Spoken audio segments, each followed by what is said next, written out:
ललिता सहस्रनाम स्तोत्रम् ध्यानम् अरुणाम् करुणाम् तरङ्गिताक्षी धृतपाशाङ्कुशपुष्पबाणचापाम् अणिमादिभिरावृताम् मयूखैः अहमित्येव विभावये भवानी ध्याये पद्मासनस्ताम् विकसितवदनाम् पद्मपत्रायताक्षी हेमाभाम् पीतवस्त्राम् करकलितलसद्देम पद्माम् वरागीम्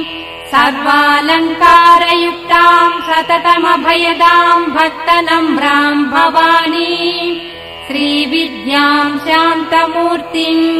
सकलसुरनुताम् सर्वसम्पत्प्रदात्री ॐ ऐं ह्रीं श्रीं श्रीमात्रे नमः। श्रीमाता श्रीमहाराज्ञी श्रीमत्सिंहासनेश्वरी चिदग्निकुण्डसम्भूता देवकार्यसमुद्यता उद्यद्भानुसहस्राभा चतुर्बाहुसमन्विता रागस्वरूपपाषाढ्या क्रोधाकाराङ्कुशोज्ज्वला मनोरूपेषु कोदण्डा पञ्चतन्मात्रसायका निजारुणप्रभापूरमध्यब्रह्माण्डमण्डला चम्पकाशोकपुन्नागसौगन्धिकलसत्कचा कुरुविन्दमणिश्रेणी कनत्कोटीरमण्डिता अष्टमी चन्द्रविभ्राजदलिकस्थलशोभिता मुखचन्द्रकलङ्काभमृगनाभिविशेषका वदनस्मरमाङ्गल्य गृहतोरणचिल्लिका वक्त्रलक्ष्मी परीवाह चलन्मीनाभलोचना नवचम्पकपुष्पाभनासा दण्डविराजिता ताराकान्तितिरस्कारिनासाभरणभासुरा कदम्बमञ्जरीक्लुप्तकर्णपूरमनोहरा ताटङ्कयुगलीभूत तपनोडुपमण्डला पद्मरागशिलादर्श परिभाविकपोलभूः नवविद्रुमबिम्बश्रीन्यक्कारिरदनच्छदा शुद्धविद्याङ्कुराकार द्विजपङ्क्तिद्वयोज्ज्वला कर्पूरवीटिकामोद समाकर्षद्दिगन्तरा निरसल्लापमाधुर्य विनिर्वर्तितकच्छपि मन्दस्मितप्रभापूरमज्जत्कामे समानसा अनाकलितसादृश्य चुबुकश्रीविराजिता कामेशबद्धमाङ्गल्यसूत्रशोभितकन्धरा कनकाङ्गदकेयूरकमनीय भुजान्विता रत्नग्रैवेय चिन्ताकलोलमुक्ता फलान्विता कामेश्वर प्रेम रत्नमणिप्रतिपणस्तनी नाभ्यालवालरोमाणि लता फलकुचद्वयी लक्ष्यरोमलताधारता समुन्नेय मध्यमा स्तनभारदळन्मध्यपट्टबन्धवळित्रया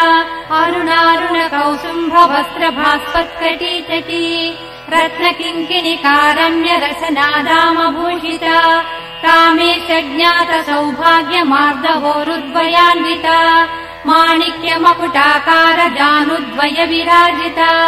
इन्द्रगोपपरिक्षिप्त स्मरतूणाभजङ्गिका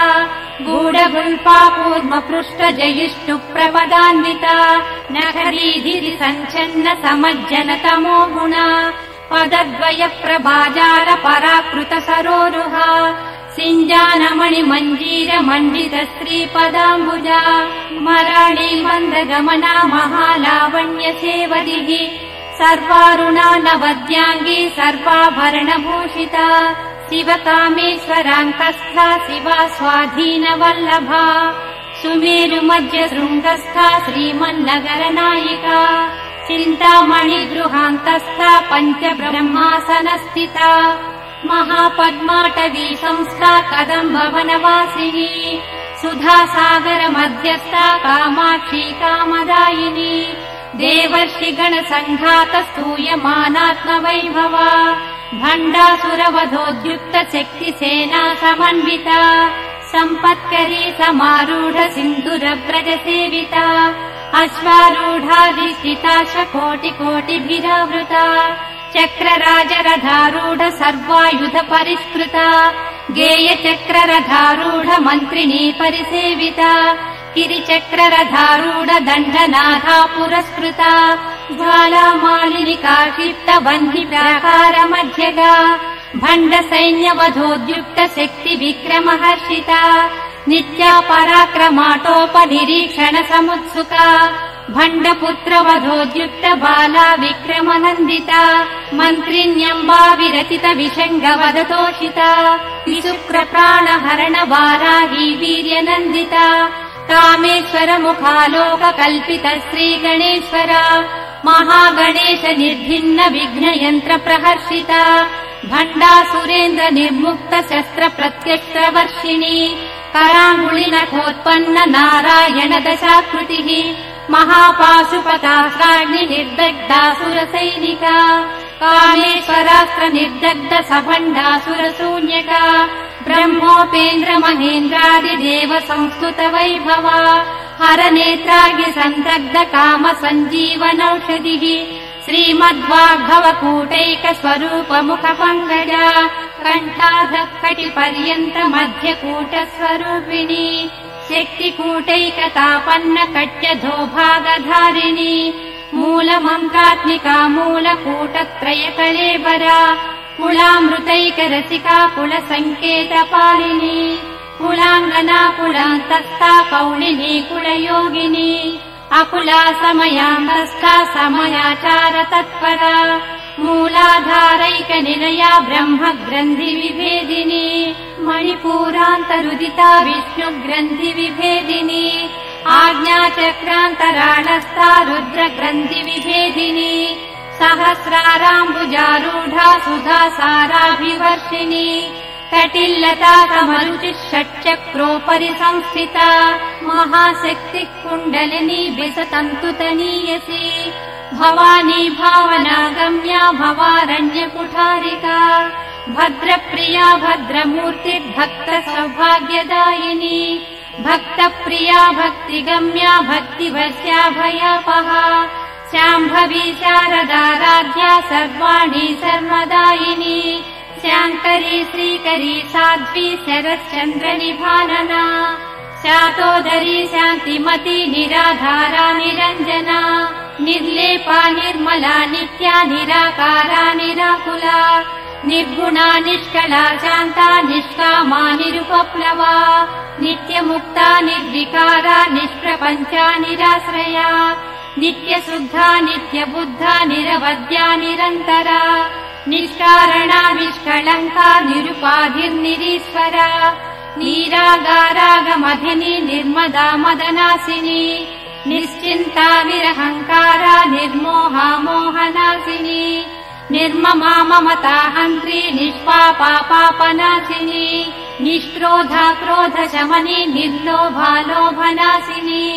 निःसंशया संशयग्नि निर्भवा भवनाशिनी निर्विकल्पा निराबाधा निर्भेदा भेदनाशिनी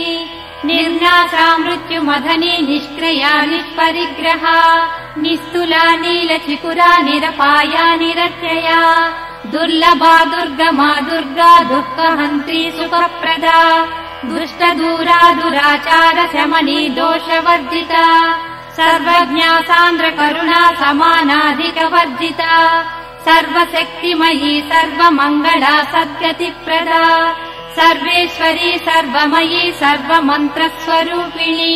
सर्वयन्त्रात्मिका सर्वतन्त्ररूपा मनोन्मणी माहेश्वरी महादेवी महालक्ष्मी गुणप्रिया महारूपा महापूज्या महापातकनाशिनी महामाया महासत्त्वा महाशक्तिर्महारतिः महाभोगा महैश्वर्या महावीर्या महाबला महाबुद्धिर्महासिद्धिर्महायोगीश्वरेश्वरी महातन्त्रा महामन्त्रा महायन्त्रा महासना महायागक्रमाराध्या महाभैरव पूजिता महेश्वर महाकल्प महाताण्डव साक्षिणी महाकामेश महिषी महात्रिपुरसुन्दरी चतुष्षष्ट्युपचाराढ्या चतुष्षष्टिकलामयी महाचतुष्षष्टिकोटियोगिनी गणसेविता मनुविद्या चन्द्रविद्या चन्द्रमण्डलमध्यगा चारुरूपा चारुहासा चारुचन्द्रकलाधरा चराचर जगन्नाथा चक्रराजनिकेतना पार्वती पद्मनयना पद्मरागसमप्रभा पञ्चप्रेतासनासीना पञ्चब्रह्मस्वरूपिणी चिन्मयी परमानन्दा विज्ञानघनरूपिणी ध्यानध्यातृध्येयरूपा धर्मा धर्मविवर्जिता विश्वरूपा जागरिणी स्वपन्ती तैजसात्मिका सुप्ता प्राज्ञात्मिका तुर्या सर्वावस्था विवर्जिता सृष्टिकर्त्री ब्रह्मरूपा गोप्त्री गोविन्दरूपिणी संहारिणी रुद्ररूपा तिरोधानकरीश्वरी सदा शिवानुग्रहदा पञ्चकृत्यपरायणा भानुमण्डल मध्यस्था भैरवी भगमालिनी पद्मासना भगवती पद्मनाभ सहोदरी उन्मेष निमिषोत्पन्न विपन्न भुवनावलिः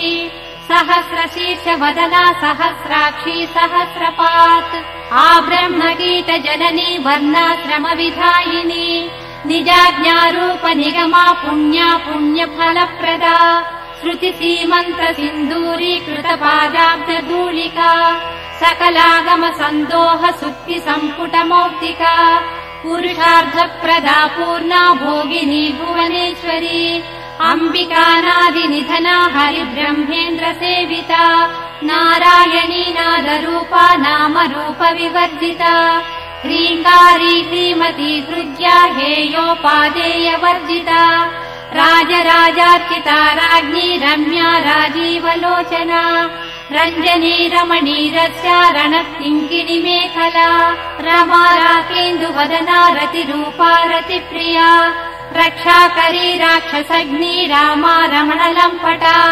काम्या कामकलारूपा कदम्ब कुसुमप्रिया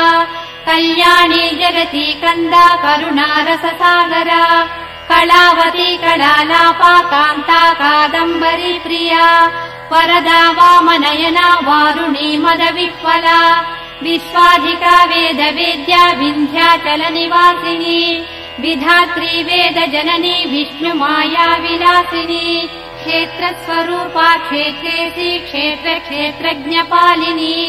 क्षयवृद्धिविनुर्मुक्ता क्षेत्रपालसमर्चिता विजया विमला वन्द्या वन्दारुजनवत्सला वाग्वादिनी वामकेशी वह्निमण्डलवासिनी भक्तिमत्कल्पलतिका पशुपाश विमोचिनी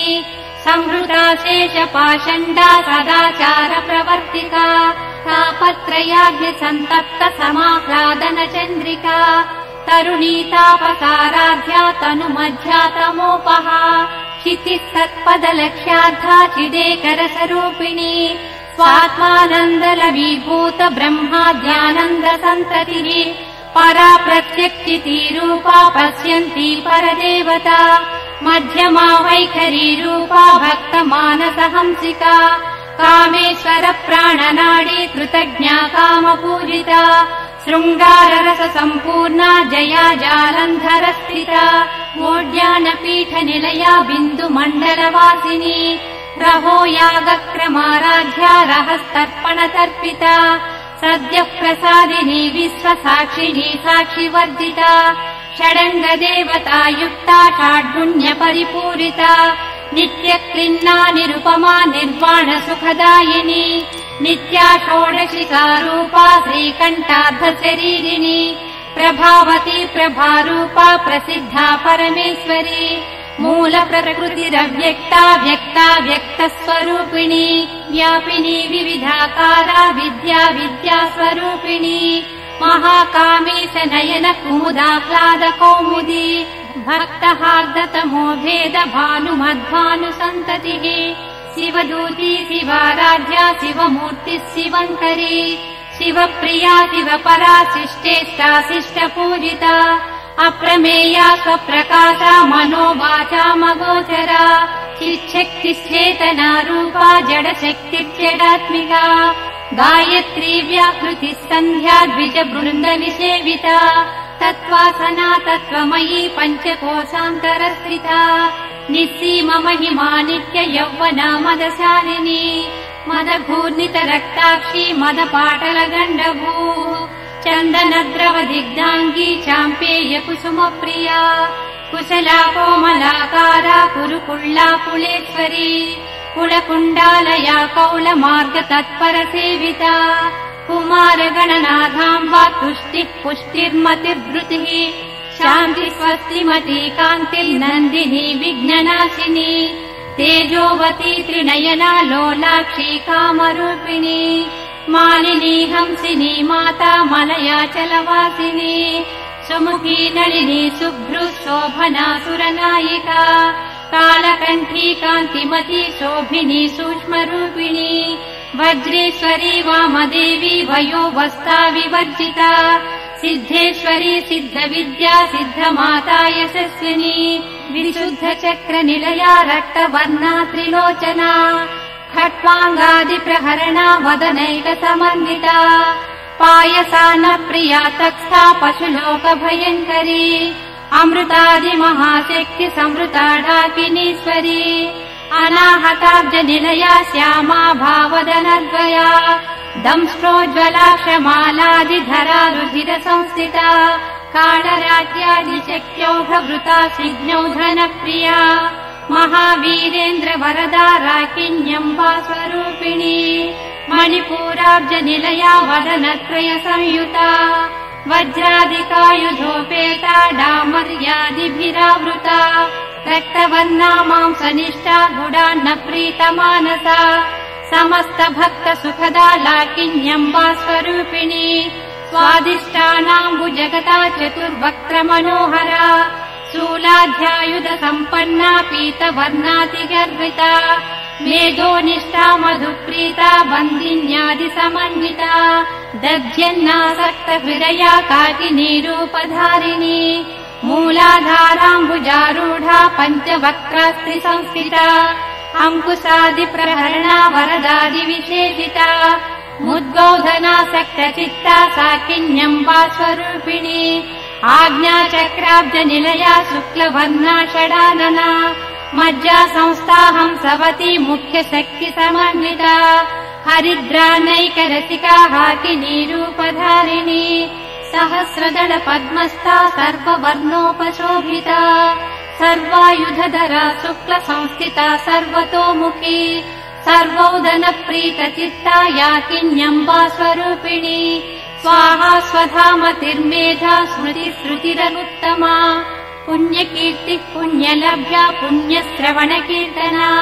पुरोमजार्चिता बन्धमोचनी बन्धुरालका विमत्सरूपिणी विद्या वियदादि जगत्प्रसूः सर्वव्याधिप्रशमनी सर्वमृत्युनिवारिणी अग्रगण्या चिन्त्यरूपा कलिकल्मषनाशिनी कात्यायनी कालहन्त्री कमलाक्षनिषेविता ताम्बूलपूरितमुखी दाडिमी कुसुमप्रभा मृगाक्षी मोहिनी मुख्या मृडानी मित्ररूपिणी नित्यतृप्ता भक्तनिधिर्नियन्त्री निखिलेश्वरी मैत्र्यादिवासना लभ्या महाप्रलयसाक्षिणी पराशक्तिः परानिष्ठा प्रज्ञानघनरूपिणी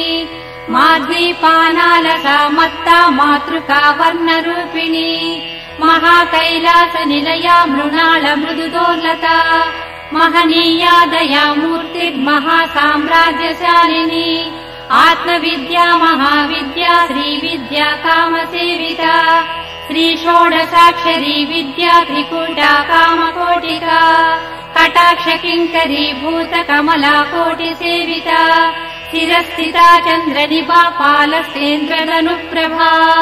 हृदयस्था विप्रख्या त्रिकोणान्तरदीपिका दाक्षायणी दैत्यहन्त्री दक्षयज्ञविनाशिनी दरान्दोलित दीर्घाक्षी दरहासोज्ज्वलन्मुखी गुरुमूर्तिर्गुणनिधि गोमाता गुहजन्मभूः देवेशी दण्डनीतिस्था दहराकाशरूपिणी प्रतिपन्मुख्यराकान्ततिथिमण्डलपूजिता कलात्मिका कलानाथा काव्यालापविनोदिनी सचामररमावाणी सव्यदक्षिणसेविता आदिशक्तिरमेयात्मा परमा पावनाकृतिः अनेककोटि ब्रह्माण्ड जननी दिव्य विग्रह ईङ्कारी केवला गुह्या कैवल्य पददायिनी त्रिपुरा त्रिजगद्वन्द्या त्रिमूर्ति त्रिदशेश्वरी त्रक्षरी दिव्य गन्धाढ्या सिन्दूरतिलकाञ्चिता उमा शैलेन्द्र तनया गौरी गन्धर्व सेविता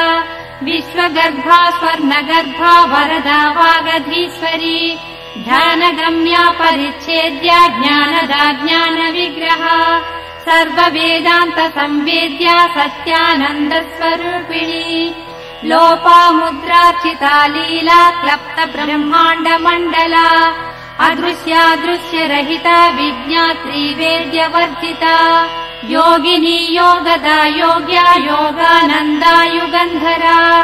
इच्छाशक्ति ज्ञानशक्ति क्रियाशक्ति स्वरूपिणी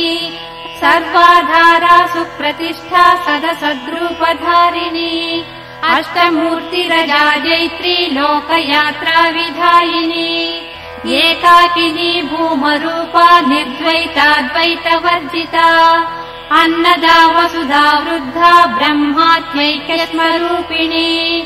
बृहती ब्राह्मणी ब्राह्मी ब्रह्मानन्दा बलिप्रिया भाषारूपा बृहत्सेना भावा भावविवर्जिता सुखाराध्या शुभकरी शोभना सुलभा गतिः राजराजेश्वरी राज्यदायिनी राज्यवल्लभा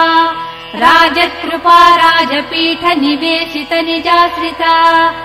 राज्यलक्ष्मी कोशनाथा चतुरङ्गबलेश्वरी साम्राज्यदायिनी सत्यसन्ध्या सागरमेखला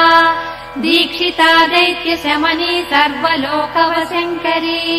सर्वार्धदात्री सावित्री सच्चिदानन्दरूपिणी देशकाला परिच्छिन्ना सर्वगा सर्वमोहिनी सरस्वती शास्त्रमयी गुहाम्बा गुह्यरूपिणी सर्वोपाधिविदुर्मुक्ता सदा शिवपतिव्रता सम्प्रदायेश्वरी साध्वी गुरुमण्डलरूपिणी कुलोत्तीर्णा भगाराध्या माया मधुमतीमही गणाम्बा गुह्यकाराध्या कोमलाङ्गी गुरुप्रिया स्वतन्त्रा सर्वतन्त्रेसी दक्षिणामूर्तिरूपिणी सनकारि समाराध्या शिवज्ञानप्रदायिनी चित्कलानन्दकलिका प्रेमरूपा प्रियङ्करी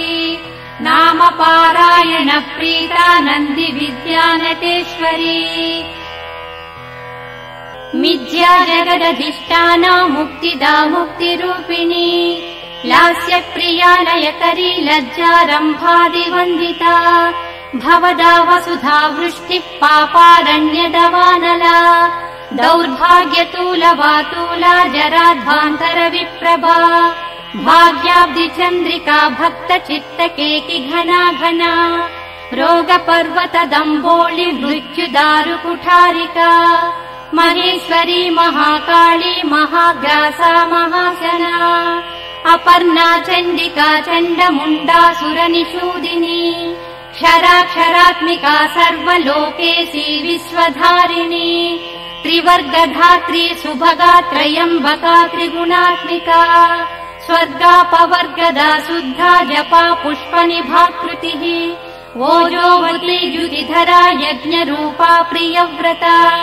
दुराराध्या दुराधर्षा पाटली कुसुमप्रिया महती मेरुनिलया मन्दार कुसुमप्रिया वीराराध्या विराट्रूपा विरजा विश्वतोमुखी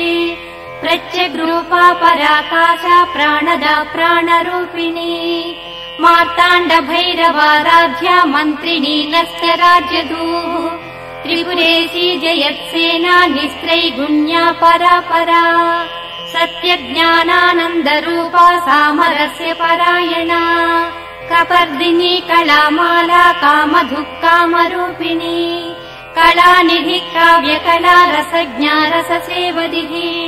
पुष्टा पुरातना पूज्या पुष्करा पुष्करेक्षणा परम् ज्योतिः परम् धाम परमाणुः परात्परा पाशहस्ता पाशहन्त्री परमन्त्रविभेदिनी मूर्ता मूर्ता नित्यतृप्ता मुनिमानसहंसिका सत्यव्रता सत्यरूपा सर्वान्तर्यामिनी सती ब्रह्माणि ब्रह्मजननी बहुरूपा बुधार्जिता प्रसवित्री प्रचण्डाज्ञा प्रतिष्ठा प्रकटाकृतिः प्राणेश्वरी प्राणदात्री पञ्चाशत्पीठरूपिणी विशृङ्खला विविक्तस्था वीरमाता वियत्प्रसूः मुकुन्दा मुक्तिनिलया मूलविग्रहरूपिणी भावज्ञा भवरोगग्नि भवचक्रप्रवर्तिनी छन्दस्सारा शास्त्रसारा मन्त्रसारा तलोदरी उदारकीर्तिरुद्दाम वैभवा वर्णरूपिणी जन्म मृत्युजरा तप्त जन विश्रान्तिदायिनी सर्वोपनिषदुद्दुष्टा शान्त्यतीतकलात्मिका गम्भीरा गगनान्तस्था गर्विता गानलोलुपा कल्पनारहिता काष्ठा कान्ता कान्तार्धविग्रहा कार्यकारणनिर्मुक्ता कामकेलितरङ्गिता कनत्कनकताटङ्का लीला विग्रहधारिणी अजाक्षय विनुर्मुक्ता मुग्धा क्षिप्रप्रसादिनी अन्तर्मुख समाराध्या बहिर्मुख सुदुर्लभा त्रयी त्रिवर्गनिलया त्रिस्त्रा त्रिपुरमालिनी नियामया निरालम्बा सात्मा रामा सुधा श्रुतिः संसारपङ्क निर्मग्न समुद्धरण पण्डिता यज्ञप्रिया यज्ञकर्त्री यजमानस्वरूपिणी धर्माधारा धनाध्यक्षा धनधान्यविवर्धिनी विप्रप्रिया विप्ररूपा विश्वभ्रमणकारिणी विश्वग्रासा विद्रुमाभा वैष्णवी विष्णुरूपिणी अयोनिर्योनिनिलया कूटस्था कुलरूपिणी वीरगोष्ठी प्रिया वीरा नैष्कर्म्यानादरूपिणी विज्ञानकलना कल्या विदग्धा वैन्दवासना तत्त्वाधिका तत्त्वमयी तत्त्वमर्धस्वरूपिणी सामगानप्रिया सौम्या सदा शिवकुटुम्बिनी सव्यापसव्यमार्गस्था सर्वापद्विनिवारिणी स्वस्था स्वभावमधुरा धीरा धीरसमर्चिता चैतन्याढ्य समाराध्या चैतन्यकुसुमप्रिया सदोदिता सदा तुष्टा तरुणादित्यपाटला दक्षिणा दक्षिणाराध्या धरस्मेरमुखाम्बुजा कौलिनी केवला नर्घ कैवल्यपददायिनी स्तोत्रप्रिया स्तुतिमती श्रुति संस्कृत वैभवा मनस्विनी मानवती महेशी मङ्गलाकृतिः विश्वमाता जगद्धात्री विशालाक्षी विरागिणी प्रगल्भा परमोदारा परामोदा मनोमयी व्योमकेशी विमानस्था वज्रिणी वामकेश्वरी पञ्चयज्ञप्रिया पञ्चप्रेतमञ्चाधिशायिनी पञ्चमी पञ्चभूतेशी पञ्चसङ्ख्योपचारिणी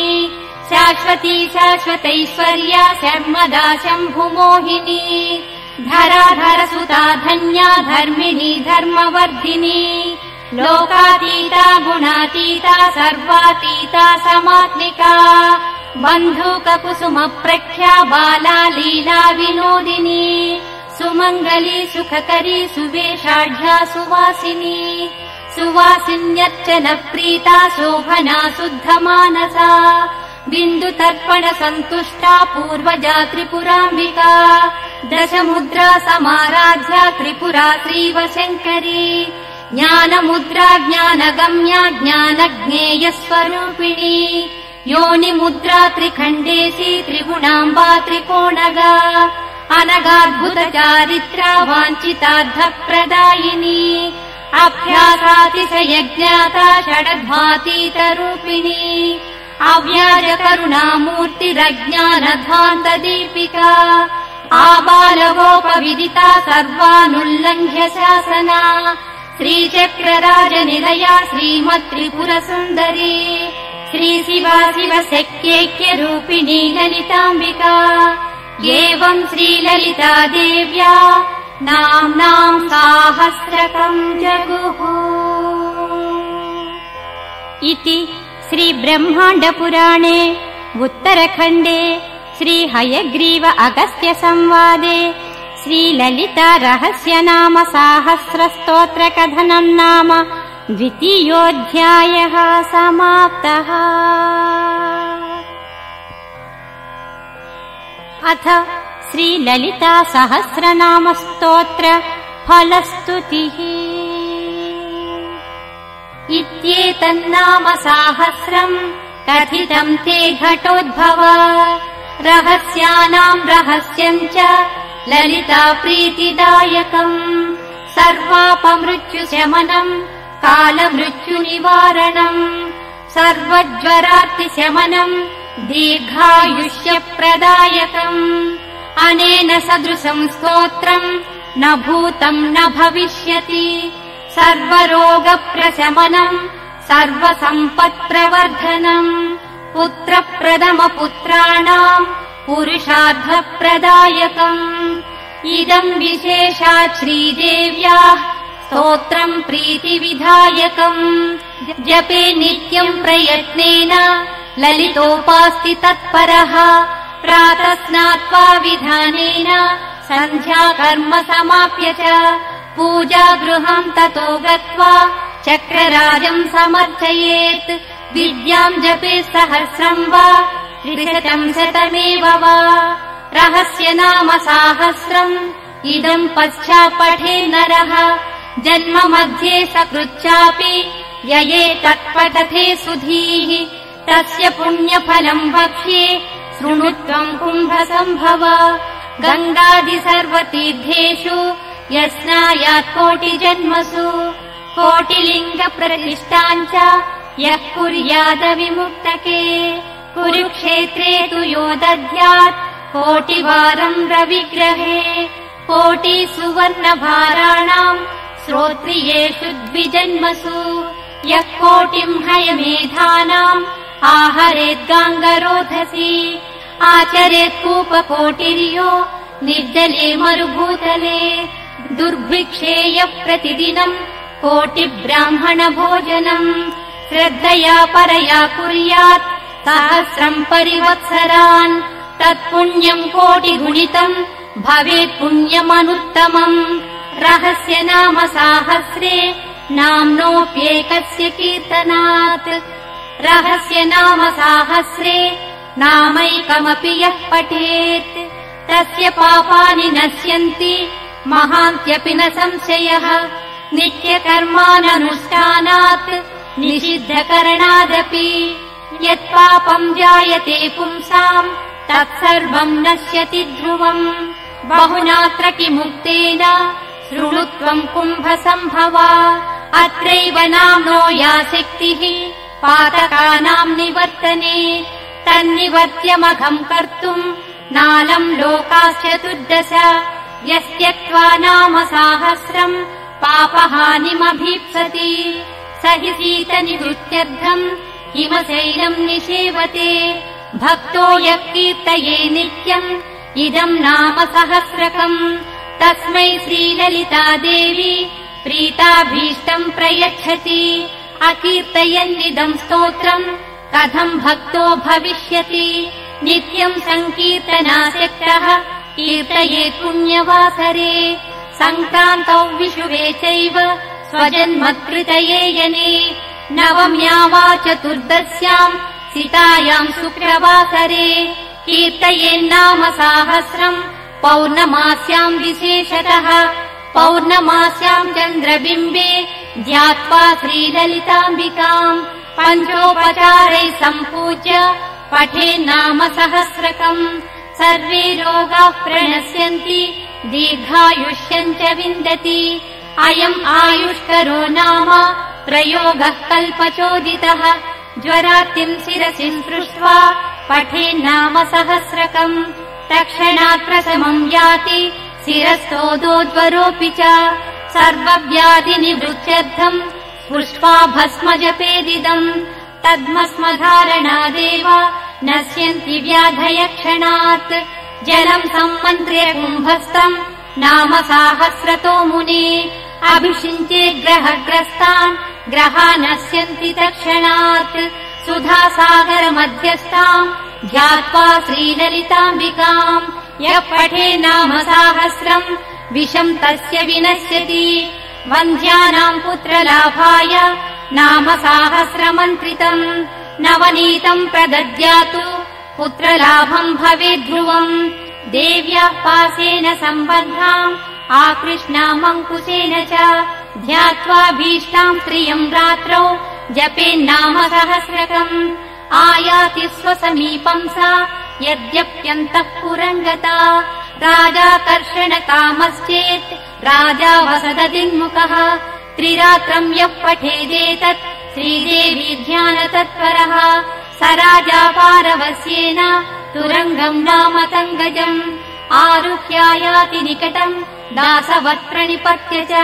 तस्मै राज्यम् च कोशम् च ददात्येव वशम् गतः रहस्य नाम साहस्रम् यः कीर्तयति नित्यशः तन्मुखालोकमात्रेण मुह्यालोकत्रयम् मुने यस्विदम् नाम साहस्रम् सकृत्पठति भक्तिमान् तस्य ये शस्त्रवस्तेषाम् निहन्ति शरभेश्वरः यो वाभिचारम् कुरुते नाम साहस्रपाठके निर्वर्त्य तत्क्रियाम् हन्यात् तम् वै प्रत्यङ्गिरा स्वयम् ये क्रूरदृष्ट्या वीक्षन्ते नाम साहस्रपाठकम् तासन्धान् कुरुते क्षिप्रम् स्वयम् मार्ताण्डभैरवः धनम् यो हरते चोरो नाम साहस्रजापिनः यत्र यत्र स्थितम् वापि क्षेत्रपालो निहन्तितम् विद्यासु कुरुते वादम् यो विद्वान् नाम जापिना तस्य वाक्स्तम्भनम् सद्यः करोति न कुलेश्वरी यो राजा कुरुते वैरम् नाम साहस्रजापिना चतुरङ्गबलम् तस्य दण्डिनी संहरे स्वयम् यः पठे नाम साहस्रम् षण्मासम् भक्तिसंयुतः लक्ष्मीश्चाञ्चल्यरहिता सदा तिष्ठति तद्गृहे मासमेकम् प्रतिदिनम् त्रिवारम् यः पठे नरः भारती तस्य जिह्वाग्ररङ्गे नृत्यति नित्यशः यस्वेकवारम् पठति पक्षमात्रमतन्द्रितः मुह्यन्ति कामवशगा मृग्याक्षस्तस्य वीक्षणात् यः पठे नाम साहस्रम् जन्म मध्ये सकृन्नरः तदृष्टिगोचराः सर्वे मुच्यन्ते सर्वकिल्बिषैः यो वेत्ति नाम साहस्रम् तस्मै देयम् द्विजन्मने अन्नम् वस्त्रम् धनम् धान्यम् नान्येभ्यस्तु कदाचन श्रीमन्तराजम् यो वेत्ति श्रीचक्रम् यः समर्चति यः कीर्तयति नामानि तम् सत्पात्रम् विदुर्बुधाः तस्मै देयम् प्रयत्नेन श्रीदेवी प्रियमिच्छता न कीर्तयति नामानि मन्त्रराजम् न वेत्ति यः पशुतुल्यस्य विज्ञेयः तस्मै दत्तम् निरर्थकम् परीक्ष विद्या विदुषः तेभ्यो दद्याद्विचक्षणः श्रीमन्तराजसदृशो यथा मन्त्रो न विद्यते देवता ललिता तुल्या यथा नास्ति घटोद्भवा रहस्य नाम साहस्रतुल्या नास्ति तथा स्तुतिः लिखित्वा पुस्तके यस्तु नाम साहस्रमुत्तमम् समर्चये सदा भक्त्या तस्य तुष्यति सुन्दरी बहुनात्र किमुक्तेन शृणुत्वम् कुम्भसम्भवा नानेन सदृशम् स्तोत्रम् सर्वतन्त्रेषु विद्यते तस्मादुपासको नित्यम् कीर्तयेदिदमादरात् येभिर्नाम सहस्रैस्तु श्रीचक्रम् योर्चयेत् सकृत् पद्मैर्वा तुलसीपत्रैः कल्हारैर्वा कदम्बकैः चम्पकैर्जातिकुसुमैः मल्लिकाकरवीरकैः उत्पलैर्बिल्वपत्रैर्वा कुन्दकेसरपाटलैः अन्यैः सुगन्धिकुसुमैः केतकी माधवीमुखैः तस्य पुण्यफलम् वक्तुम् न शक्नोति महेश्वरः सा वेत्ति ललिता देवी स्वचक्रार्चनजम् फलम् अन्ये कथम् विजानीयुः ब्रह्माद्या स्वल्पमेधसः प्रतिमासम् पौर्णमास्या येभिर्नाम सहस्रकैः रात्रौ यश्चक्रराजस्था अर्चयेत् परदेवताम् स एव ललिता रूपः सद्रूपा ललिता स्वयम् न तयोर्विद्यते भेदो भेदकृत्पापकृद्भवेत् महानवम्या यो भक्तः श्रीदेवीम् चक्रमध्यगाम् अर्चये नाम साहस्रैः तस्य मुक्तिः करे स्थिता यस्तु नाम सहस्रेण शुक्रवारे समर्चयेत् चक्रराजे महादेवीम् तस्य पुण्यफलम् शृणु सर्वान् कामानवाप्नोति सर्वसौभाग्यसंयुतः पुत्रपौत्रादिसंयुक्तो भुक्त्वा भोगान्यदेप्सितान् अन्ते श्रीललिता देव्याः सायुज्यमतिदुर्लभम् प्रार्थनीयम् शिवाद्यैश्च प्राप्नोत्येव न संशयः यः सहस्रम् ब्राह्मणानाम् येभिर्नाम सहस्रकैः समर्च्य भोजयेद्भक्त्या पायसापूपषड्रसैः तस्मै प्रीणाति ललिता स्वसाम्राज्यम् प्रयच्छति न तस्य दुर्लभम् वस्तु त्रिषु लोकेषु विद्यते निष्कामः कीर्तयेद्यस्तु नाम साहस्रमुत्तमम् ब्रह्मज्ञानमवाप्नोति येन मुच्येत बन्धनात् धनार्थी धनमाप्नोति यशोर्थी चाप्नुयाद्यशः विद्यार्थी चाप्नुयाद्विद्याम् नाम साहस्रकीर्तनात् नानेन सदृशम् स्तोत्रम् भोगमोक्षप्रदम् मुने कीर्तनीयमिदम् तस्मात् भोगमोक्षार्थिभिर्नरैः चतुराश्रयनिष्ठैश्च कीर्तनीयमिदम् सदा स्वधर्मसमनुष्ठान वैकल्यपरिपूर्तये कलौ पापैकबहुले धर्मानुष्ठानवर्जिते नाम सङ्कीर्तनम् मुक्त्वा नृणानान्यत्परायणम् लौकिकाद्वचनान्मुख्यम् विष्णुनामानुकीर्तनम् विष्णुनाम सहस्राच्च शिवनामैकमुत्तमम् शिवनाम सहस्राच्च देव्या नामैकमुत्तमम् देवी नाम सहस्राणि कोटिशः सन्ति कुम्भज तेषु मुख्यम् दशविधम् नाम साहस्रमुच्यते गङ्गा भवानी गायत्री काली लक्ष्मी सरस्वती राजराजेश्वरी बाला श्यामला ललिता दश गङ्गा भवानी गायत्री काली लक्ष्मी सरस्वती राजराजेश्वरी बाला श्यामला ललिता दश गङ्गा भवानी गायत्री काली लक्ष्मी सरस्वती राजराजेश्वरी बाला श्यामला ललिता दश रहस्य नाम साहस्रम् मुख्यम् दशसुतेष्वती तस्मात् सङ्कीर्तये नित्यम् कलिदोषनिवृत्तये मुख्यम् श्रीमातृनामेति न जानन्ति विमोहिताः विष्णुनाम परा केचित् शिवनाम पराः परे न कश्चिदपि लोकेषु ललिता नाम तत्परः येनान्यदेवता नाम कीर्तितम् जन्मकोटिषु तस्यैव भवति श्रद्धा श्रीदेवी नाम कीर्तने चरमे जन्मनि यथा श्रीविद्योपासको भवेत् नाम साहस्रपाठश्च तथा चरमजन्मनि यथैव विरला लोके श्रीविद्याचारवेदिनः तथैव विरला लोके